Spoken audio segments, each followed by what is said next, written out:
Bom dia. Bom dia.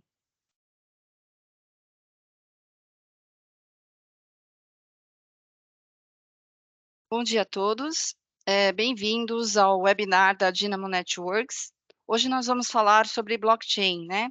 Segurança, governança e compliance. Um mercado de bilhões de dólares, né? Que cresce a cada dia. E a gente vai falar sobre as melhores práticas para alavancar esses negócios. Hoje conosco nós temos dois grandes profissionais dessa área, o Jean-Michel Guil, que é o nosso head de produtos, e Alexandre Gomes, que é o nosso engenheiro de soluções. Esse webinar ele vai constar de 3 partes e no final a gente vai abrir para perguntas e respostas, tá bom? Eu peço que todos deixem as suas câmeras e mutado também o computador para a gente focar na apresentação. Um bom evento a todos. É com você, Jean. Obrigado, Kátia. Bom dia a todos. Obrigado por estar aqui. Vamos lá. Então, eu vou começar a apresentar para vocês. Vamos falar de blockchain, de ativos digitais, né? Mas antes disso, eu vou simplesmente, para quem não conhece, apresentar muito rápido a Dynamo. Então, a gente é um líder, né, de segurança digital. A gente faz soluções de criptografia, e a gente é fabricante também de um hardware criptográfico, um servidor criptográfico, né, para rodar operações de assinaturas digitais ou operações criptográficas. Então, assim, um pouco da nossa história aqui, eh, provavelmente vocês não ouviram falar da Dynamo antes, mas vocês com certeza usam a Dynamo no dia a dia de vocês. Assim, alguns exemplos, toda a segurança das declarações de imposto de renda é feito com criptografia, com soluções para criptografia da Dynamo. A primeira nota fiscal eletrônica foi emitida numa solução Dynamo. A gente tem toda a parte de certificação digital. Então, provavelmente, se vocês usam assinaturas com certificado digital, esse certificado provavelmente foi emitido por uma autoridade certificadora, como a CertiSign, por exemplo, como a Solute, e provavelmente com uma solução nossa por trás, né, para emitir esse certificado de forma segura. E a gente está também atrás de muitas das transações que são feitas hoje no Brasil. Então, 40% das TEDs, os bancos utilizam nossas soluções para garantir a segurança dessas transações. E a gente diz que a gente faz também 100% do Pix. A gente ganhou uma licitação no Banco Central. Então, hoje, todo o Pix do Brasil, ele em algum momento passa por soluções da Dynamo, onde a assinatura digital de um Pix emitido, ele é garantido por nossas soluções de segurança. Então, assim, só para vocês terem uma noção de quem a gente é. Hoje a gente vai falar então de blockchain, de ativos digitais. Vamos tentar fazer isso em 3 partes com o Alexandre. A primeira parte eu vou falar por que que a gente está olhando para esse mercado de ativo digital, esse mercado de blockchain, né? Por que que é tão importante e por que que é muito, a gente acha que pode revolucionar, né, a forma com que a gente trabalha com dinheiro daqui para frente. E a gente vai falar na segunda parte o que que é a Dynamo, o que que a gente está oferecendo para aumentar a confiança nesse ecossistema de ativos digitais. E por último, o Alexandre vai fazer uma demo da nossa solução, a Dynamo Blockchain, né? A gente vai fazer uma transação na rede de Ethereum com a nossa solução e com a segurança que tem por trás da nossa solução. Então vamos lá, vou começar nessa primeira parte de por que estamos olhando para esse mercado de ativo digital. Então aqui, antes de tudo, falar um pouco que a tecnologia blockchain ela foi puxada pelas criptomoedas, né? Como vocês talvez sabem, o primeiro caso de blockchain utilizado e realmente utilizado no dia a dia das pessoas é o Bitcoin, lançado em 2009. E aqui o que eu trouxe aqui é um gráfico da capitalização de mercado das criptomoedas. O uso da tecnologia blockchain foi muito puxado pelas criptomoedas. A gente vai ver que não é só criptomoedas, mas é importante dizer que as criptomoedas que puxaram esse uso da tecnologia blockchain. Quando a gente vê esse gráfico, essa linha azul é a capitalização de mercado, né? Hoje ela está mais ou menos US$ 1 trilhão, quer dizer que temos US$ 1 trilhão de capitalização de mercado, já foi para quase 3 trilhões em T3. Então, o que a gente vê é que teve um forte crescimento, né, desde 2017, mais de 6.500%, né? E isso, apesar de uma forte volatilidade que todo mundo conhece, mas hoje, em fevereiro, temos 1 trilhão de dólares de capitalização de mercado com essas criptomoedas e um volume diário de transação muito relevante, que é de 50 bilhões de dólares. Então, assim, é um mercado alto, de volumes altos, muitos players querendo entrar e querer ter uma fatia, né, desse bolo. Então, obviamente, criptomoedas é um pouco polêmico, a gente vê que teve uma queda, né, dessa capitalização. Então, isso é verdade. A gente está hoje no que muitos especialistas chamam de inverno cripto, né? E isso pode nos levar a pensar qual é o futuro, né, para as criptomoedas. Realmente elas estão aqui para ficar ou não? A verdade é que a gente teve menos 46, quase menos 50% só no ano de 2022 de queda no volume de transações, quedas de preços de mais de 70%, então quedas muito significativas. Isso devido ao aumento da inflação no mundo nos países mais desenvolvidos, taxas de juros. Então, assim, os investidores não investem mais tanto em ativos de risco, né? E a criptomoedas é um pouco um ativo de risco. Teve muitos escândalos no ecossistema cripto, né? A gente todo em 2022 ouvimos falar de Terra Luna, de Three Arrow Capital, da FTX, e recentemente a gente está vendo uma regulação muito mais forte que pode até ser considerado como uma repressão. Então, puxa, o que vai acontecer? As criptomoedas vão continuar ou não? Eu achei interessante trazer para vocês esse gráfico. Esse gráfico é o ciclo de crescimento do preço do Bitcoin, tá? Ele começou em 2009, lá para trás, foi até 69 mil dólares em novembro, ehm, em final de 2022, em novembro de 2022 ele foi para 15.700 dólares. Então, hoje ele está mais ou menos em 24 mil dólares, talvez mudou um pouquinho entre ontem e hoje, mas o legal é que a gente pode ver que isso segue uma certa uma certa frequência, né? A gente fala, a história nunca se repete, né? Mas ela rima, né? Então, assim, teve 3 ondas principais que a gente viu. Essa primeira onda inicial de cypherpunks, de anárquicos, né? Que inventaram essa moeda, que durou mais de 1.000 dias, um crescimento absurdo. Aí depois, uma queda brutal de quase 100%, menos 84%. Aí uma segunda onda de 1.000 dias, mais de 1.000% de crescimento, que a gente qualifica aqui de liberdade, porque assim foram casos de usos onde eu vou poder fazer transações sem o governo ver, de forma mais livre.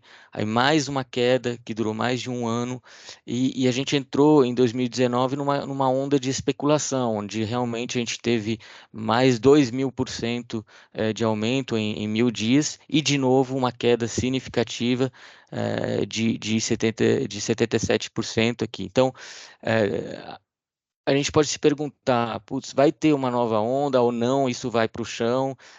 Assim, ninguém tem bola de cristal, então não sabemos, mas a gente pode talvez supor que vai ter uma onda institucional aqui por trás, porque a verdade é que tem instituições muito mais presentes no ecossistema, então o acesso às criptomoedas é muito mais fácil hoje, tem projetos mais sólidos. Então, teve uma certa varredura depois dos escândalos do ecossistema cripto, aí, FTX e companhia, e a regulação está realmente mais forte aqui para apoiar esses casos de uso e melhorar a adoção.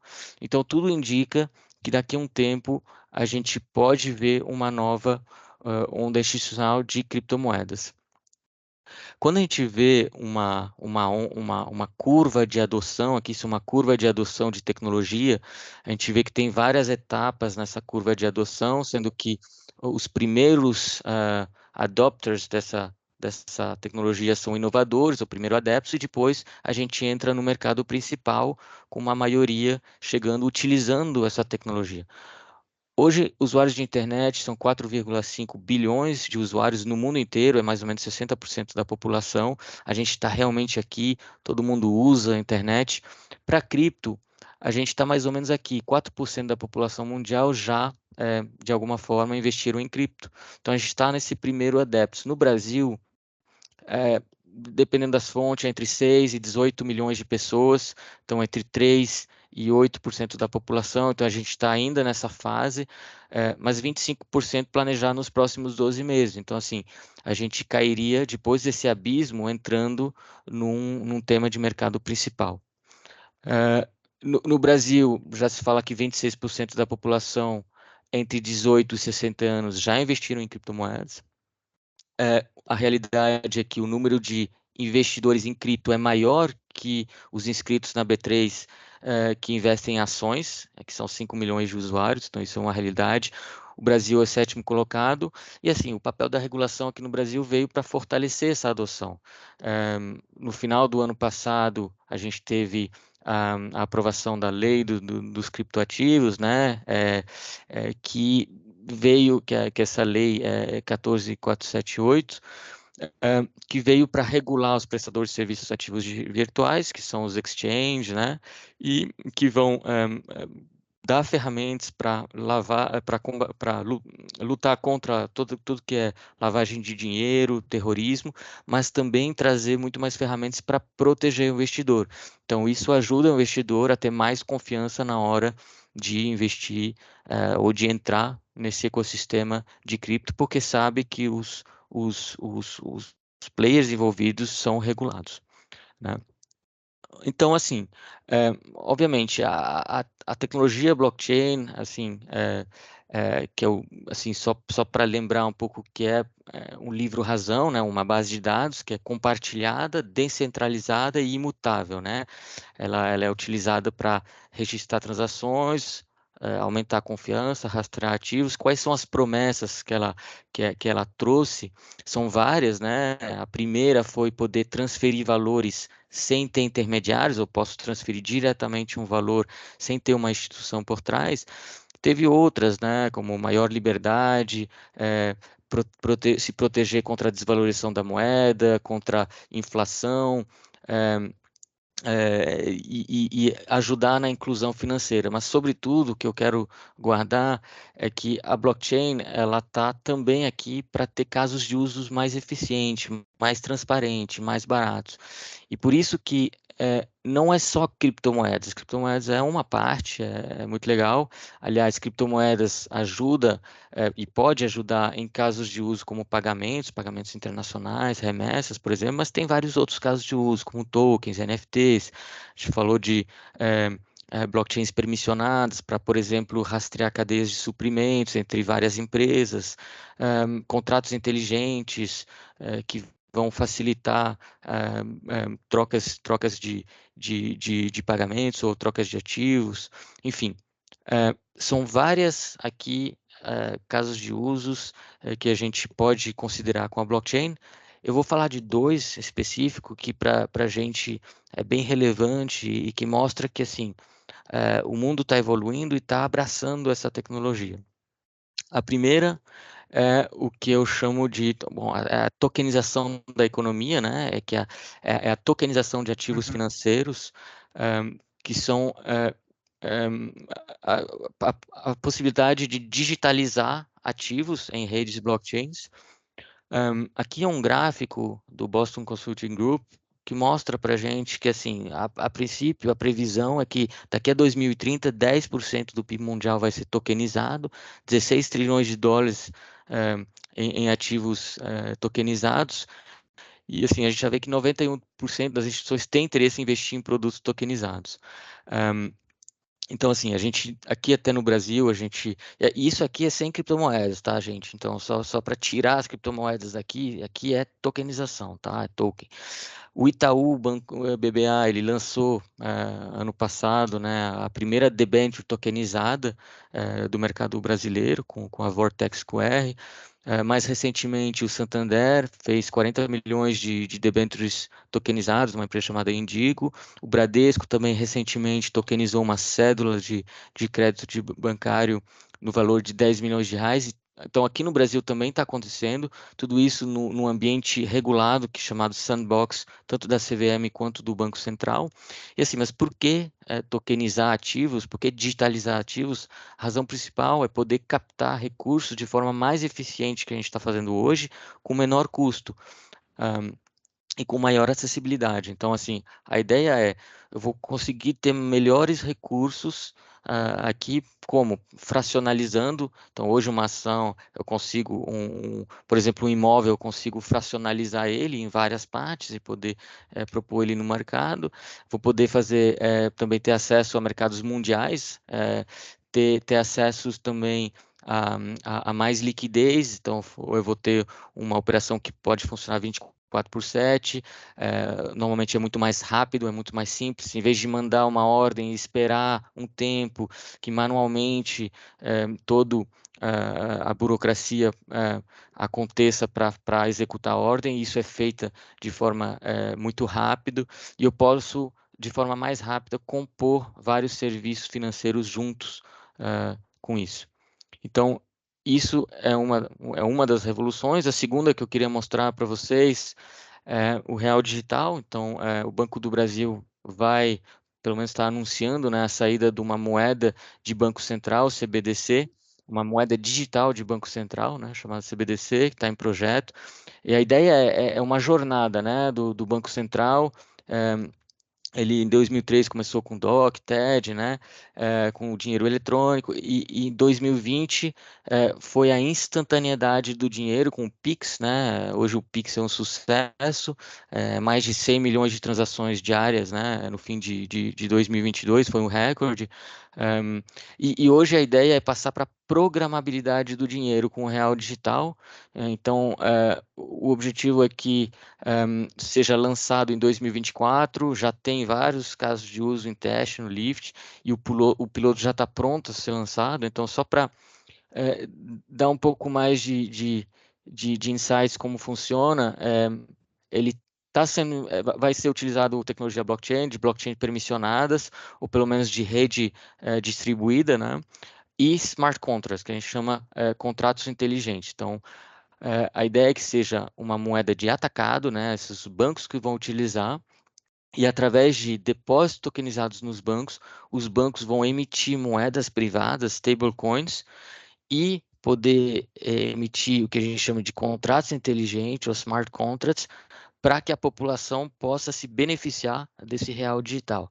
Então, assim, são dois vantagens, né? A primeira é digitalizar o processo de intermediação financeira. Isso vai ser feito com maior eficiência, com maior segurança do que é hoje, e para a população permitir novos casos de uso com os contratos inteligentes que vão trazer mais automação. E eu vou poder compor também serviços financeiros automatizados com esses contratos inteligentes. Então, por exemplo, ah, contratos inteligentes são contratos que estão embutidos na moeda. Então, alguns casos de uso, por exemplo, na hora de comprar um carro usado, por exemplo, em vez de ter que ir no cartório, a pessoa me passa o carro e depois eu vou passar o Pix para ela, a ideia é que isso seja, por exemplo, feito de forma concomitante. Quando eu pago, diretamente a posse do veículo passa por contrato minha.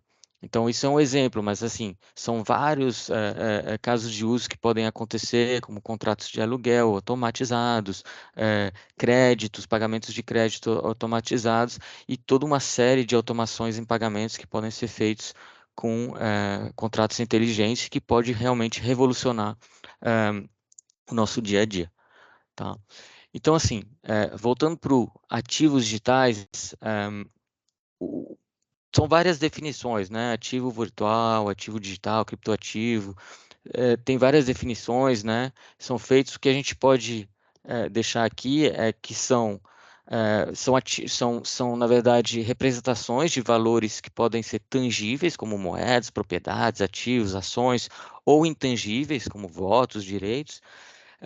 Elas esses valores existem em registros digitais, são armazenados em uma rede de computadores, né, distribuídos, por isso que a gente fala de distribuição de rede distribuída ou de blockchain. E as transações não necessariamente precisam a intermediação de instituições financeiras por trás. Eu posso começar a fazer transações mais eficientes, reduzindo o número de atores envolvidos, de intermediários envolvidos. E no final, eles utilizam criptografia para isso acontecer. Então, assim, é importante esse uso de criptografia. Onde é que a gente guarda esses tokens, esses ativos?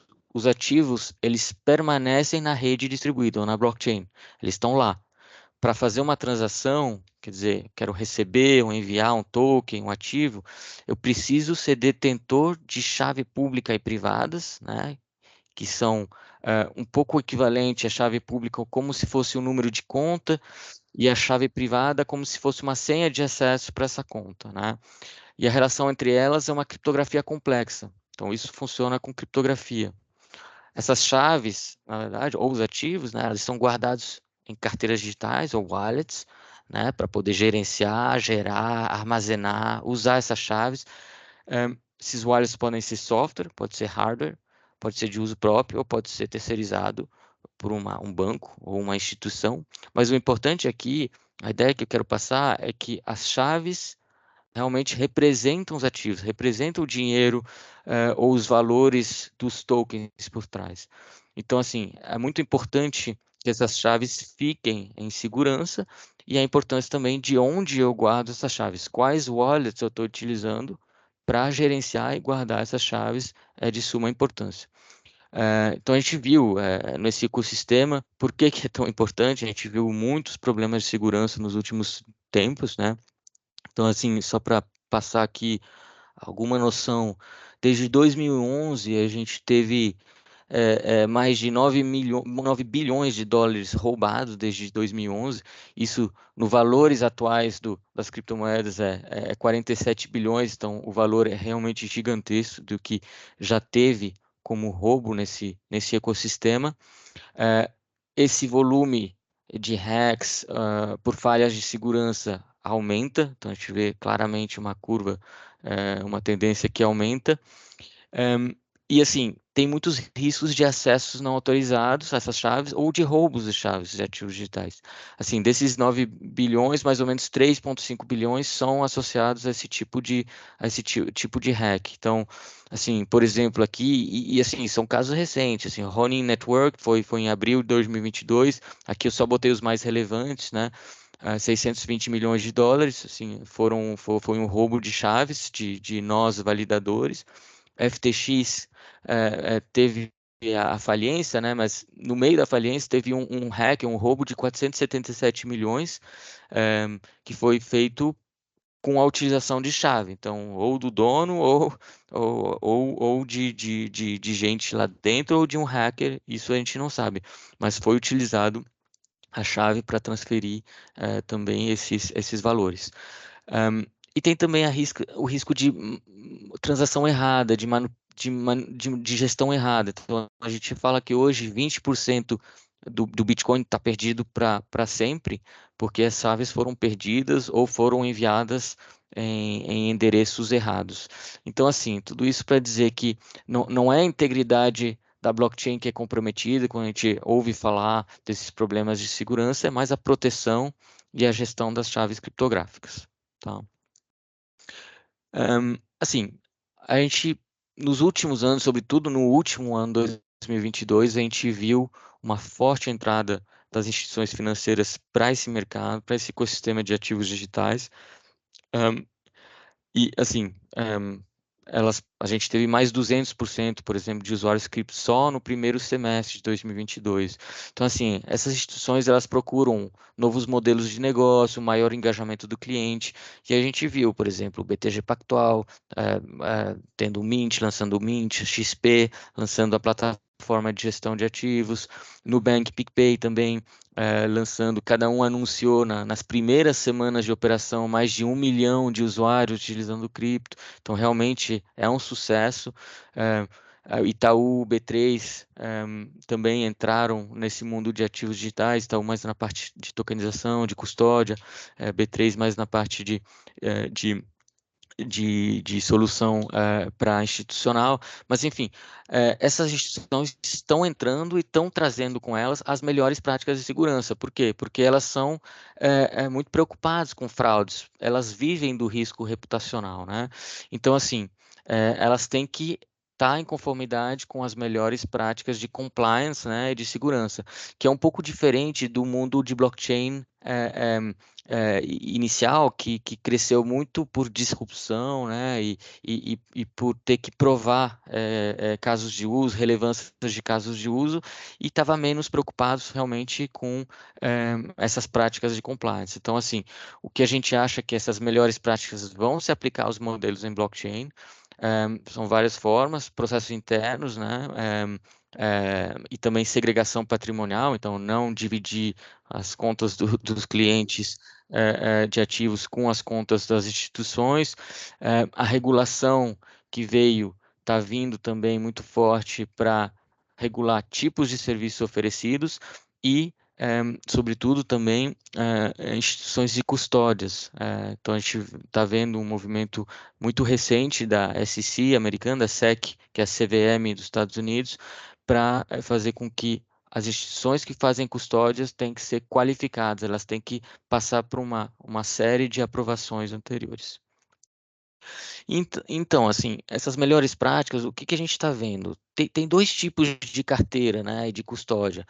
Quando a gente fala de wallets, tem um wallet custodiante, onde o provedor do serviço ele é responsável pela guarda das chaves, e os wallets que a gente chama não custodiantes, onde o próprio cliente é responsável por manter as chaves privadas deles. Então, são soluções custodiantes ou não custodiantes. O que a gente está vendo em todo e depois desses escândalos que a gente teve ano passado, pessoas dizendo not your keys, not your coins. Se não são tuas chaves, não são tuas moedas. Então, cuidado, você tem que ser o dono das tuas chaves. Qual o movimento que a gente está vendo com isso?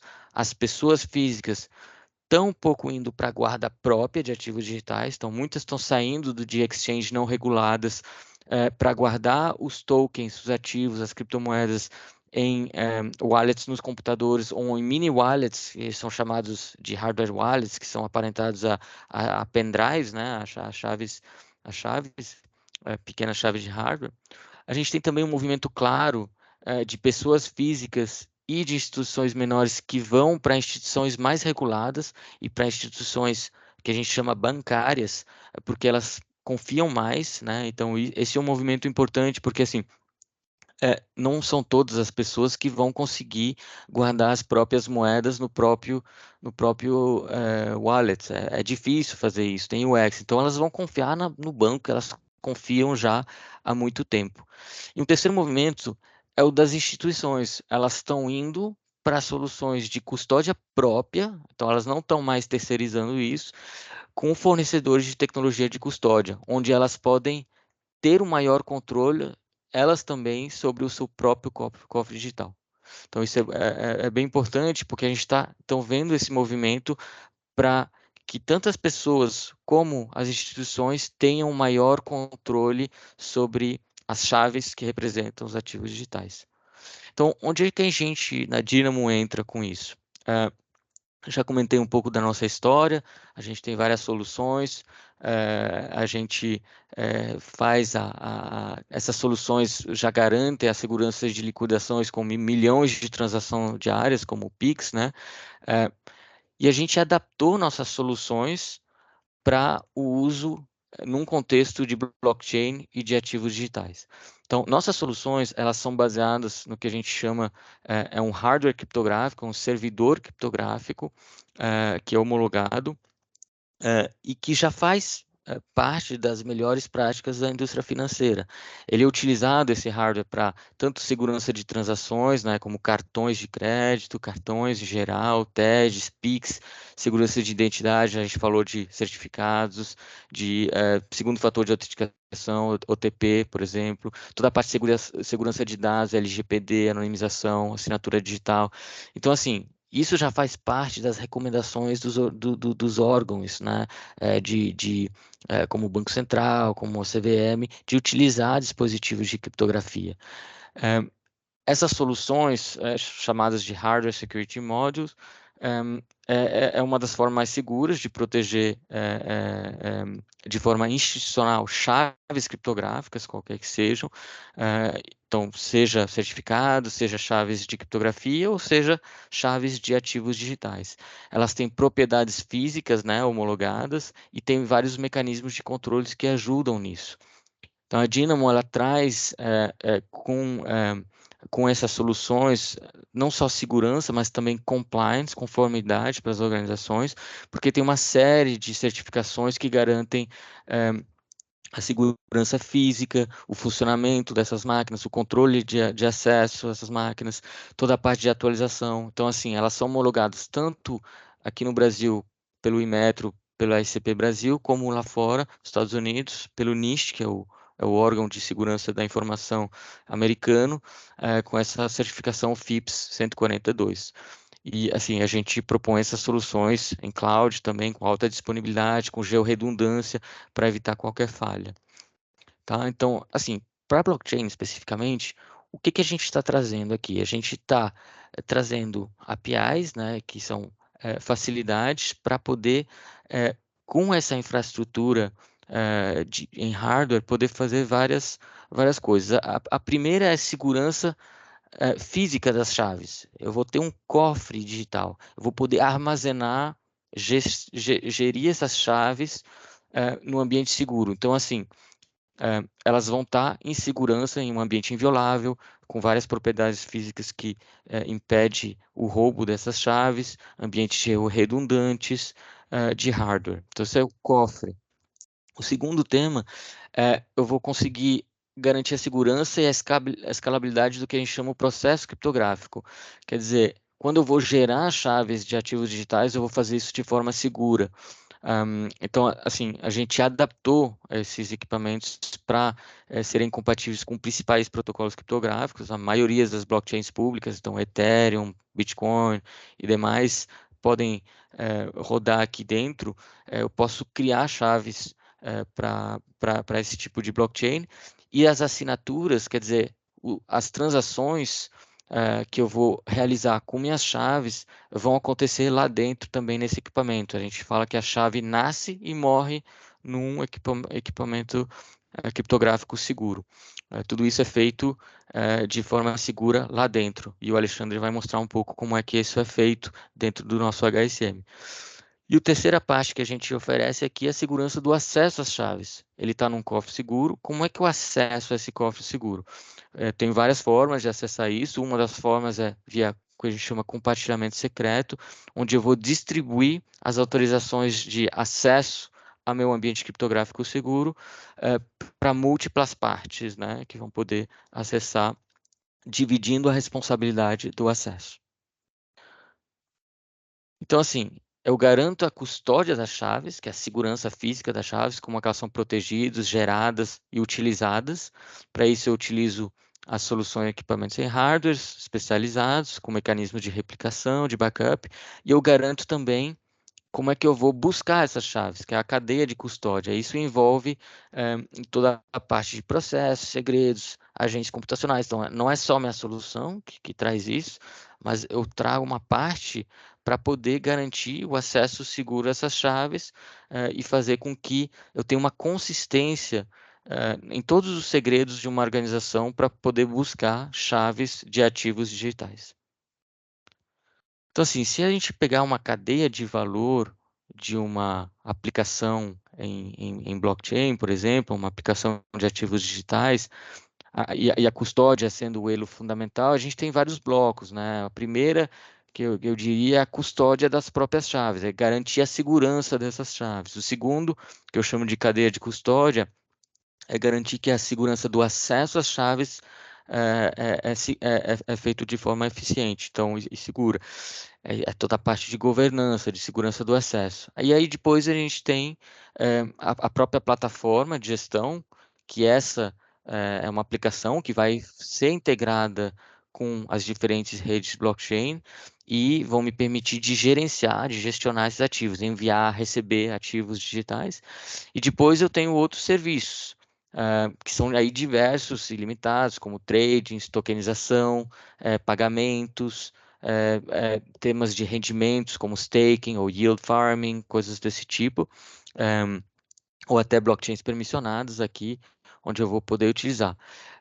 A gente se encaixa nessas duas partes aqui. Eu vou trazer meu hardware criptográfico, né, para poder fazer a segurança das chaves, e um pedaço da cadeia de custódia, onde eu vou trazer regras de governança que podem ser protegidas pela segurança ou pela criptografia da solução, compartilhamento secreto, a gente falou, e a gente vai adicionar outros processos para garantir uma governança total. E aí o parceiro ou cliente ele vai trazer a plataforma de gestão.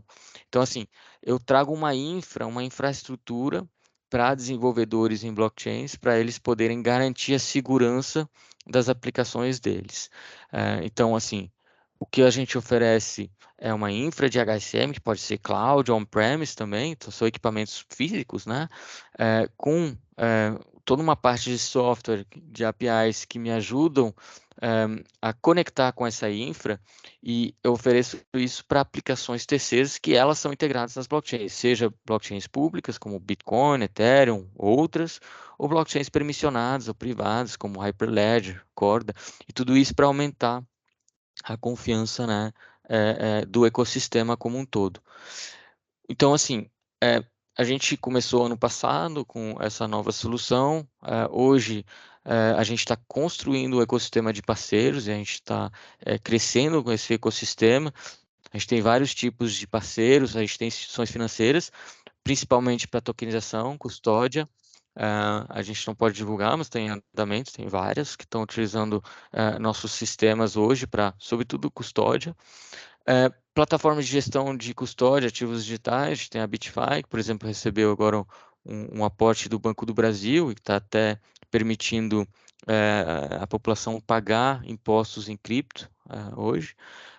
Parfim, que é também uma plataforma de gestão de ativos digitais e de custódia voltada a institucionais, que é brasileira e internacional também, e a gente está combinando nossa tecnologia de HSM com uma tecnologia deles chamada MPC também. Então, assim, aqui a gente está tendo uma solução tecnológica bem forte, voltada a bancos e instituições, junto com a Parfin. E a gente tem várias outras aplicações em blockchains. Aqui, o Serpro, por exemplo, é um dos clientes nossos que utiliza nossas soluções para garantir segurança de várias blockchains permissionadas de governo. Tá? A GoLedger é um dos nossos parceiros também que está desenvolvendo blockchains permissionadas com uma tecnologia chamada Hyperledger. E a gente tem outros, como o C9 Coin também, voltado a programas de benefícios com criptoativos. Então é isso, gente. Eu espero que tá um pouco mais claro o que a gente faz e por que a gente quis entrar nesse mercado, porque a gente acha que é muito importante, porque a gente acha que vai revolucionar a forma que a gente trabalha com ativos, investimentos e pagamentos nos próximos anos e próximas décadas. Então, eu vou deixar agora o Alexandre mostrar um pouco concretamente como funcionaria nossa solução Dynamo com uma transação em Ethereum. Obrigado, gente. Ok, Alexandre, vou te Jean, deixar aqui compartilhar a tua tela. tá ótimo. Vou compartilhar minha tela aqui com vocês. Deixa eu ver se vocês já estão vendo a minha tela. Quando vocês estiverem, por Sim, gentileza, tá vendo a minha ok. tela já, né? Deixa eu só colocar aqui. Muito bom dia, pessoal. Muito prazer. Meu nome é Alexandre Gomes, como eu fui apresentado. A ideia aqui é fazer uma demonstração, né, uma live aqui, uma transação na rede Ethereum, tá? A gente está num ambiente totalmente de teste, então erros, obviamente, podem acontecer, mas vamos tentar fazer aqui uma transação, né, onde nós temos aqui duas contas, né, que nós criamos aqui na rede de teste da Ethereum. A gente vai entrar em detalhe um pouquinho. E para explicar um pouquinho melhor, né, como é todo esse mundo, tentar ilustrar um pouquinho melhor como funciona isso, porque para não ficar muito no tecnês, né, o desafio aqui é tentar explicar algo técnico, algo bastante que a princípio parece ser complexo, complicado, mas eu vou tentar deixar isso da forma mais simples e mais compreensível aí do público de uma maneira geral, tá? Obviamente que no final, se vocês tiverem perguntas, dúvidas, nós estaremos aqui à disposição de vocês para tirar qualquer dúvida que seja, tá? Então, o desafio é esse, tentar explicar o que acontece. Veja bem, bem como já explicou aí, né, existem inúmeras aplicações para utilizar a tecnologia blockchain. Então, a ideia, né, como é que funciona como essa demonstração que eu vou fazer para vocês, eu tenho um servidor de aplicações, né, seja ele de um parceiro nosso, seja ele de um cliente, e eu tenho a nossa infraestrutura da Dynamo, como bem falou o Jean. Ele é um cofre digital, onde ele tem uma série de camadas físicas e lógicas, né, enfim, tem uma série de características que eu tenho um hardware de segurança para guardar segredos, para guardar chaves, para guardar certificados, enfim, uma série de questões ligadas aí à cibersegurança, ok? Essa aplicação, né, ou estes acessos a esses hardwares, eles podem ser de forma automática e de forma manual, offline. Aqui, como exemplo, ele está totalmente manual. Nós criamos um ambiente separado de forma bem passo a passo para mostrar para vocês aqui, para vocês entenderem como funciona passo a passo, porque se eu deixar basicamente manual, eu vou apertar um botão, ela vai fazer todo o processo. Então, aqui a gente realmente está abrindo o capô para vocês verem o funcionamento do motor, ele todo transparente, de entender um pouquinho melhor como é que funciona tudo isso, tá? Essa comunicação da minha aplicação com o meu hardware, ela se dá através de uma API. E essas APIs podem ser binárias, né, ou podem ser uma REST API, vai depender muito aí do ambiente que a gente está trabalhando, em termos de performance, enfim, uma série de características, tá? E basicamente é assim que eu me comunico com os meus hardwares, seja ele fisicamente, né, instalado on-premise, seja ele na nuvem, tá? A ideia do HSM, ou da nossa solução, é que as chaves, né, elas, ou seja, o segredo que eu gero dentro dela, né, é a chave privada. A chave privada, vamos dizer assim, é, é a chave que eu tenho que guardar com a maior segurança possível. Se eu perder ela, simplesmente eu perco os meus ativos, eu perco o meu dinheiro, eu perco todas as minhas transações, tá? Então, a chave privada, como o Jean disse, ela nasce, pode ou não, né, nascer e morrer dentro do meu HSM. Tá? Eu vou mostrar para vocês de uma forma gráfica como faz, tá? E basicamente ela é uma sequência de caracteres, né? Uma sequência de bits aí que ela gera de uma forma, uma curva elíptica que a gente chama, né? E tem um certo padrão. Cada uma das blockchains segue um determinado padrão, tá? E a gente normalmente tem utilizado uma chave elíptica para gerar esta chave privada, ok? A chave privada é o segredo, né, onde eu tenho que armazenar ele de forma segura. A partir dessa chave privada, eu derivo, ou seja, eu crio uma segunda chave, que seria uma chave pública, tá? Se a gente for fazer uma analogia, a chave privada seria a minha senha e a chave pública seria a conta, né, o número da minha agência e conta corrente do meu banco, tá?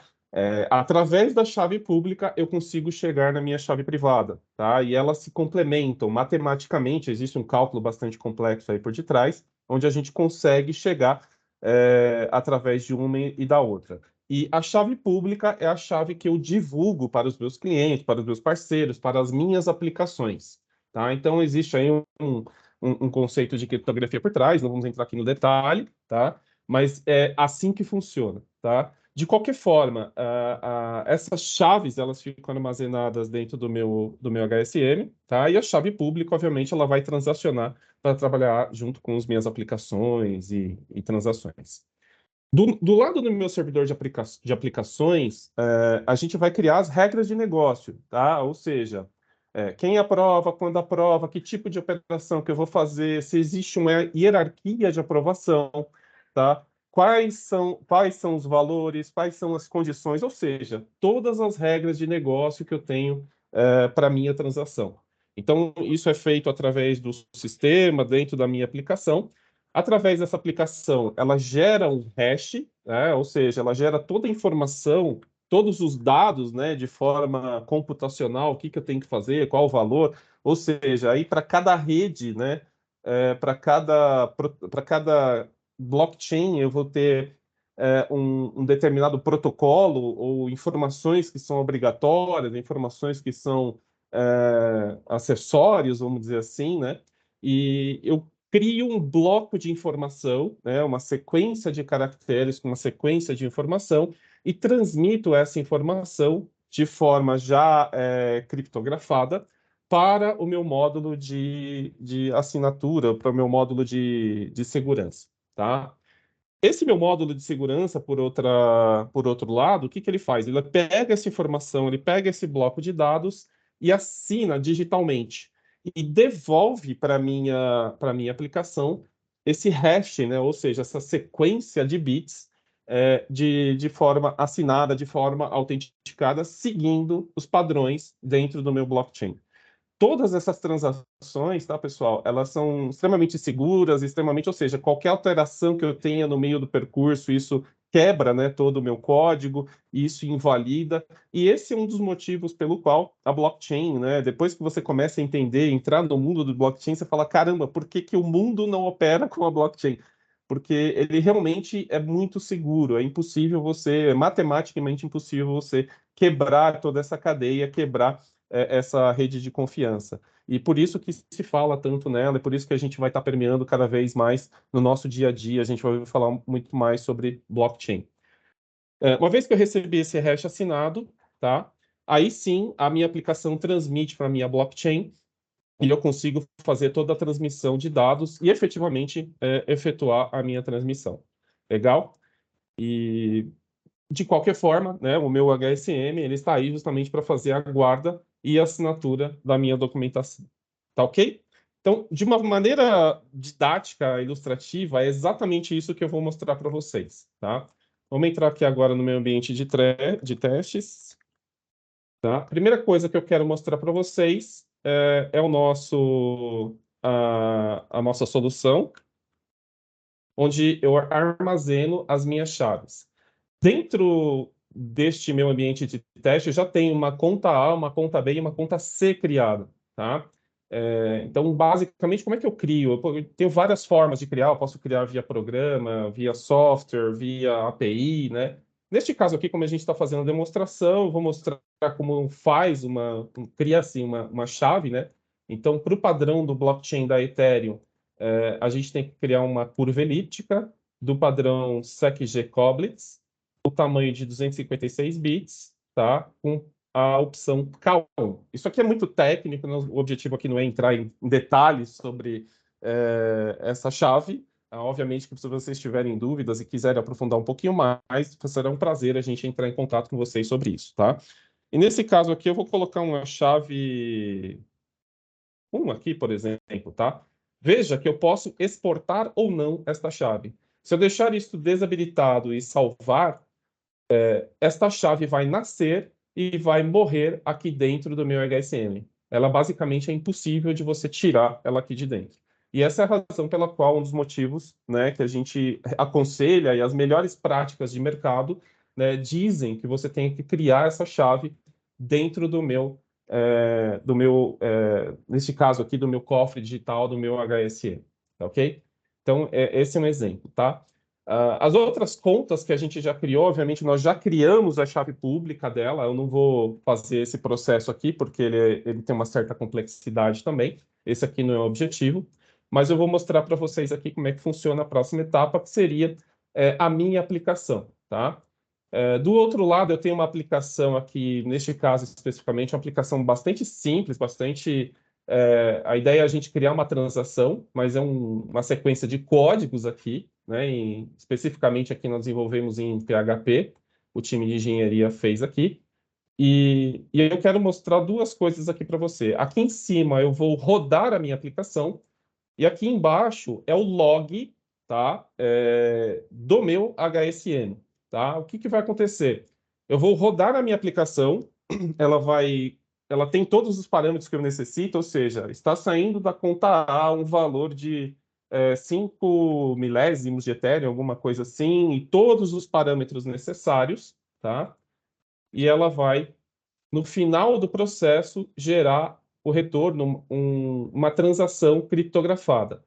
Essa transação foi transmitida para o meu HSM, e meu HSM, olha só que interessante, ó, ele gerou aqui no meu log a assinatura da minha conta A1 e foi devolvida para a minha aplicação. e essa devolutiva é exatamente esse código que nós temos aqui. Ou seja, eu tenho uma transação, tá, dentro da rede Ethereum, assinada com uma chave privada, né, dentro do meu HSM, e ela me retornou este código aqui, ok? Copio este código, e aí eu utilizo uma outra ferramenta da rede Ethereum chamado Etherscan. Tá? Então, dentro da Etherscan, eu estou na rede Ethereum. Dentro da rede Ethereum, eu tenho uma rede de teste chamada GoEarly Testnet aqui, tá? Onde eu tenho lá criado já a minha conta A, a minha conta B e a minha conta C. E aí, o que eu vou fazer? Eu vou transmitir esta transação, tá? Então, essa transação, eu não sei de quem é, eu não sei quem veio, mas toda a informação necessária dessa transação está nessa sequência de códigos aqui. Tá? Por quê? Porque ela está criptografada e só quem consegue descriptografar essa informação é a rede Ethereum, que vai fazer entender para qual conta eu tenho que tirar, para qual conta que eu tenho que enviar, qual o valor, quais os outros parâmetros de transação que eu devo utilizar para finalizar essa transação. Quando eu envio essa informação, veja só, sucesso, a gente conseguiu fazer a transmissão desses dados, tá ok? Ela me gerou uma outra hash, que é vamos dizer assim, o comprovante dessa minha transação, tá? Por aqui eu já teria provado para vocês que a transação já estaria ok, mas vamos ver se efetivamente ela conseguiu efetuar. Veja só que ela já foi bem rápida, ela está fazendo a transação, e aí isso demora, é a forma como a rede Ethereum opera também, a maioria das blockchains operam dessa forma, tá? Então, efetivamente, ela já conseguiu alocar um bloco, né, dentro do meu blockchain, ela já tem informação da minha conta, e aqui ela finalizou o processo, olha só que interessante, ó, sucesso, tá? 3 blocos de confirmação, 30 segundos atrás, onde ela iniciou, ela me dá o carimbo de tempo, né? De onde saiu a conta, para onde foi a minha conta e o valor da minha transação, tá?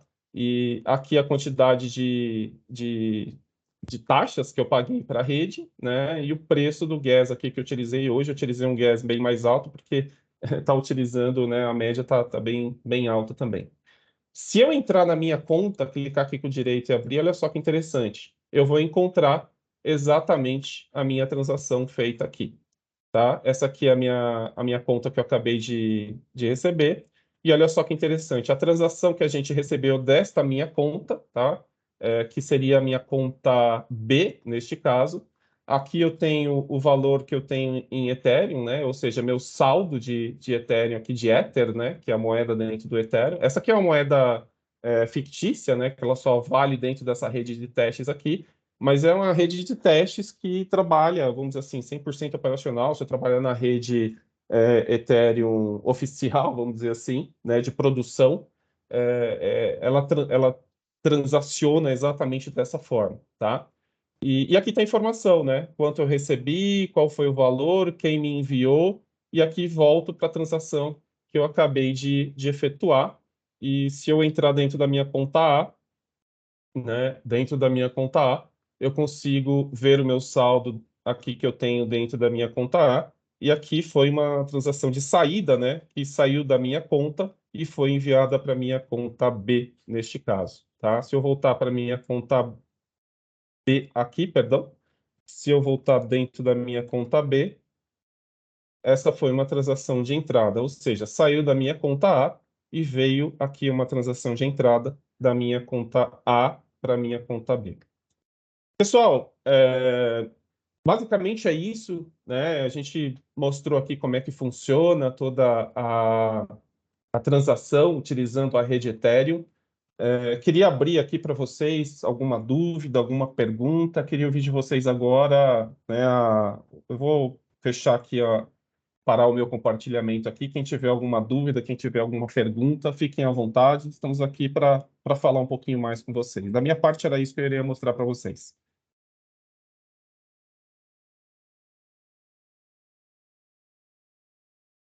Tem alguma pergunta no chat? Tem alguma... Obrigado, Alexandre. Acho que deu para ter uma boa noção de como funciona com o HSM mesmo. Eu tenho uma pergunta para vocês, assim, são especialistas nessa área, né?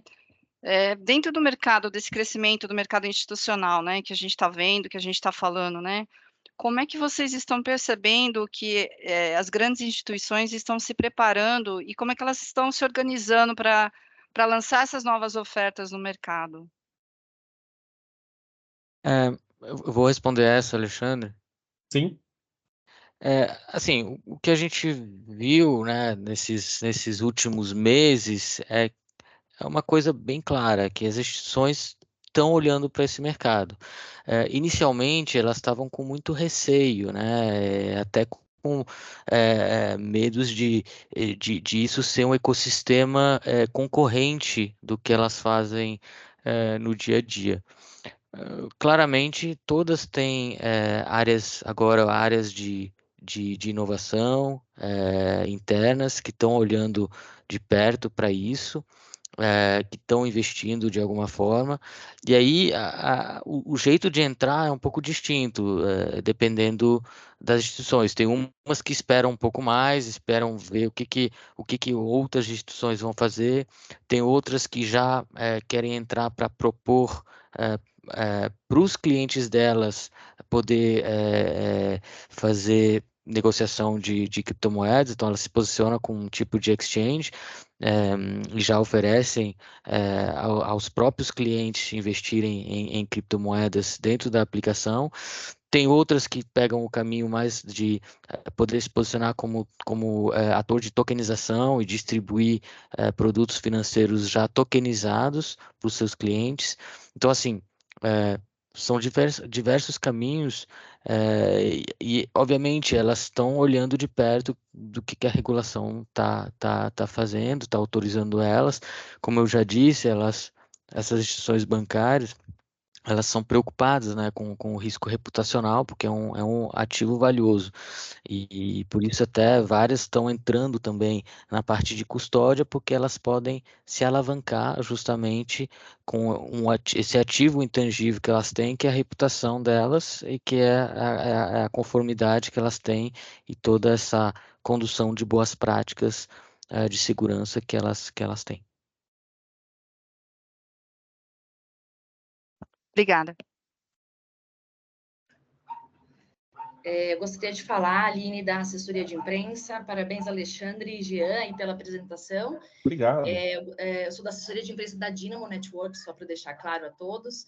Eu queria fazer uma pergunta rápida aqui, complementando um pouco do que a Kátia também aqui, da observação e do pedido aí da visão, né, de vocês em relação ao mercado. Eu queria entender um pouco da questão da maturidade Brasil, em relação aos demais países, né? Entendendo que, obviamente, a lei de criptoativos vem aí para chancelar o Brasil no topo dos países agora com uma lei para de fato nos amparar, mas eu queria entender um pouco assim do porvir, né, em relação a qual a visão de vocês como especialistas, olhando de fora para dentro, né? Então, como que o Brasil hoje se posiciona e qual é o futuro aí, o que vocês imaginam, né, em relação ao mercado como um todo, não só as instituições financeiras, mas o entendimento do mercado como um todo em relação ao porvir aí com relação a esse assunto. Legal. Não, é uma boa pergunta. Assim, o Brasil, muitas vezes a gente tem esse síndrome de vira-lata um pouco aqui, né? É óbvio, assim, que o mundo as aplicações e blockchains, elas nasceram é, principalmente, obviamente, nos Estados Unidos, foram desenvolvidas bastante em outras áreas, né? Por exemplo, a Suíça foi bem inovadora também, já se posicionando bem cedo, né, a favor da inovação. O que eu estou vendo assim é que os órgãos reguladores brasileiros eles estão com uma posição bastante a favor da inovação. Então, assim, eles estão criando sandbox regulatórios para poder permitir casos de usos com tokenização. A gente teve essa nova lei aqui de criptoativos que chegou, que foi validada e assinada no final do ano passado. Tudo isso favorece a inovação, favorece o ecossistema como um todo, né?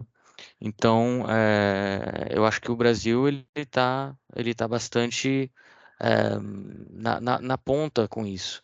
E assim, o que o Banco Central está fazendo com o Real Digital faz parte um pouco desse ecossistema de blockchain, obviamente, participa, e isso é uma posição muito inovadora. Eu acho que assim o Banco Central está fazendo bastante esforços para poder viabilizar, né, algo que no mundo inteiro não tá ainda em teste, né? E ainda de forma um pouco exploratória. Aí o Banco do Brasil tá bem, tá com uma posição bem inovadora e eu acho que ele tá na sequência do Pix, né? E está permitindo isso. E assim, no mundo de criptomoedas, o Brasil hoje está, assim como eu falei, está em sétima posição, colocado em sétima posição. Obviamente, assim, a gente, é, bastante pessoas também aqui estão interessadas nas criptomoedas e indiretamente no ecossistema como um todo por conta da desvalorização da moeda, né? Então, é uma forma eventual de proteger, de proteger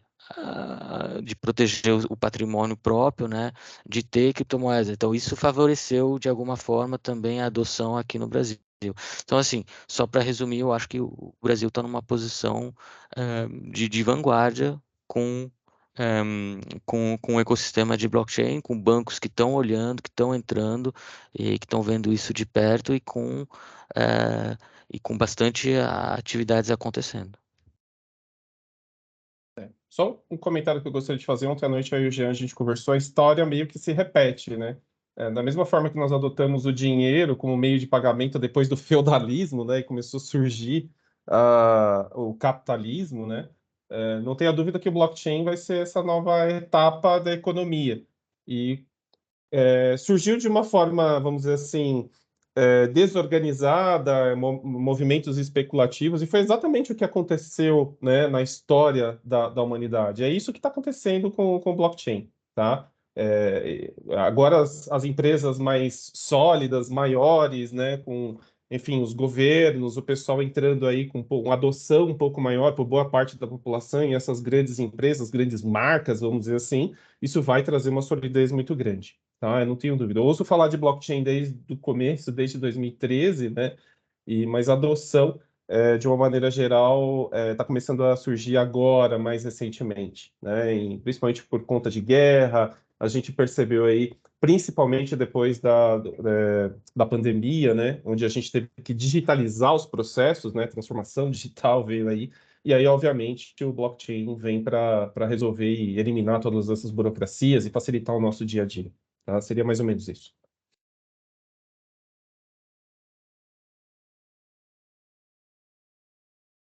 Ok. Tem mais uma pergunta, eu acho que no chat alguém fez alguma pergunta. O Elton fez uma pergunta. Poderiam comentar sobre o uso da solução Dynamo com MPC? Quer falar, Jean? Eu acho que você está bem. Sim, assim, entrando um pouco no técnico, o MPC é uma tecnologia, né, de criptografia, onde a chave ela é quebrada em vários pedaços, né? Então, em vez de ter uma chave e guardar essa chave num cofre digital, eu tenho essa mesma chave que é quebrada em vários pedaços, por isso que é chamado multi-party computing, e ela é distribuída em vários lugares. E na hora de fazer uma transação, eu chamo as diferentes partes e eu faço a transação com isso. Então, assim, o marketing dessas empresas, tem várias empresas que utilizam essa tecnologia. Inicialmente, comentavam, né, que era a melhor forma, né, de garantir a segurança dessas chaves, descentralizando o uso da chave. Mas, enfim, ainda você tem que proteger e ter o controle sobre o pedacinho de chave que você tem, para poder chamar as outras, né? Então, por isso que a gente também entrou, a gente está em conversa com plataformas que utilizam e com aplicações que utilizam a tecnologia MPC. Então, a Parfim é um dos nossos parceiros que utiliza a MPC e a gente está utilizando, então, o HSM, sobretudo para proteger o share, quer dizer, o pedaço da chave que está na posse do cliente, porque é um material criptográfico que precisa ser protegido e na hora desse cliente fazer uma transação, ele vai chamar esse pedaço de chave que vai chamar os outros pedaços de chaves. Então, a gente está garantindo essa parte. Enfim, a gente pode também entrar no detalhe sobre o que é mais seguro, MPC com HSM. Assim, o HSM é uma solução, o MPC é uma solução muito legal. Assim, ainda não é uma solução com protocolos proprietários de criptografia.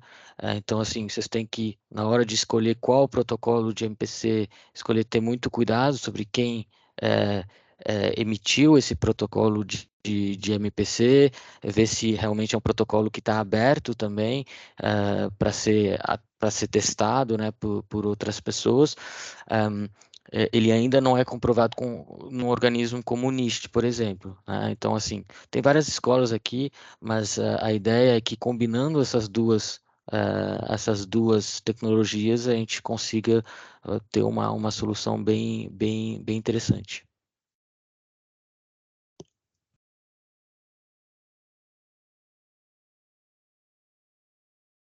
Espero ter respondido ao Elton. E aí, pessoal, como a gente está com o horário já, estamos em cima da hora, se não tiver mais perguntas, a gente vai encerrar. Nos colocamos à disposição, a Dynamo tem aí uma equipe de especialistas em blockchain. Vocês podem entrar em contato conosco por contato@dynamonetworks.com, que a gente entra em contato com vocês. Para eventuais dúvidas também é esse e-mail de contato. E convido vocês para os próximos webinars que a gente vai manter essa sequência, né? Trazendo cases de sucesso e agradecendo imensamente a participação de todos, que enriqueceu bastante o nosso webinar. Muito obrigada e até o próximo evento. Obrigado, pessoal. Até a Obrigado, próxima. gente.